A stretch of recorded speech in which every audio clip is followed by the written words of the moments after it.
హర్యానాలో ఒక దారుణం జరిగింది. రాధికా యాదవ్ చాలా పాపులర్ టెన్నిస్ ప్లేయర్ అక్కడ. అండ్ రీజనబుల్లీ ప్రామిసింగ్ ప్లేయర్ అనమాట. ఆ అమ్మాయి వయసు 25 సంవత్సరాలు ఉంటుంది. అయితే అమ్మాయికి షోల్డర్ ఇంజురీ జరగడంతో అమ్మాయి టెన్నిస్ ఆడటం ఆపేసింది. ఆపేసిన తర్వాత తన ఓన్ అకాడమీ స్టార్ట్ చేసింది. యంగ్ టెన్నిస్ ప్లేయర్స్కి అమ్మాయి ట్రైనింగ్ ఇస్తూ ఉందన్నమాట.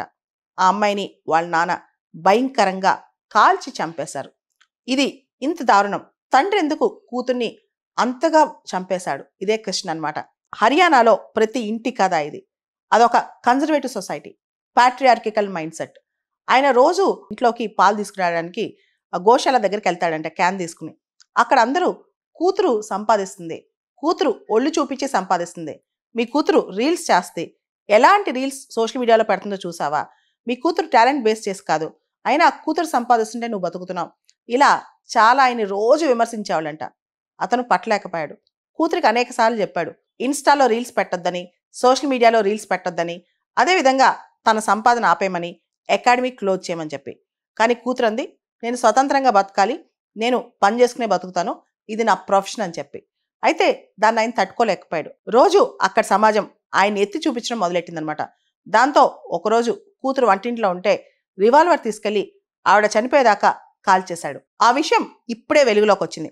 మనం చూస్తే హర్యానాలో చాలా కన్జర్వేటివ్ సొసైటీ.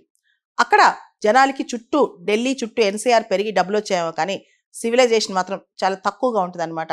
అమ్మాయిల్ని ఆడవాళ్ళని చాలా తక్కువగా చూస్తారు. చాలా వరకు హర్యానాలో గ్రామాల్లోకి వెళ్తే లేడీస్ ఇంకా వాళ్ళ ఫేస్ కవర్ చేసుకుంటారు, పైన పల్చటి గుడ్డలాగా లేదా శారీ కప్పేసుకుంటారనమాట.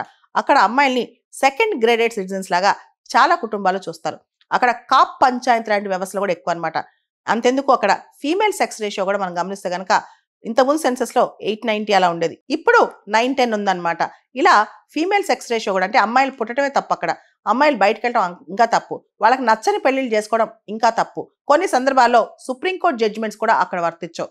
కేవలం కాప్ పంచాయతీ ఇచ్చిన జడ్జిమెంట్సే అక్కడ కీలకం అనమాట.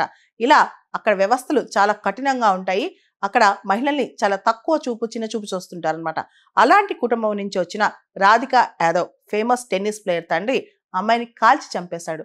ఎందుకంటే అమ్మాయి సరిగ్గా దుస్తులు వేసుకోవట్లేదని చెప్పి, లేదా అమ్మాయి బయటికి కనిపించి ఎక్స్పోజింగ్ చేస్తుందని చెప్పి, అమ్మాయి అలాంటి రీల్స్ ఎక్కువ చేస్తుందని చెప్పి, అవన్నీ చూపిస్తూ టెన్నిస్ ఆడుతుందని చెప్పి అందరూ ఎగతాళి చేయడంతో ఆవిడ తండ్రికి కోపం వచ్చింది. అమ్మాయిని కాల్చి చెప్పాడు. ఇంత దారుణం ఏ సమాజంలో అయినా ఉంటుందా? ఇప్పుడు అమ్మాయి ప్రాణానికి ఎవరు సమాధానం చెప్తారు?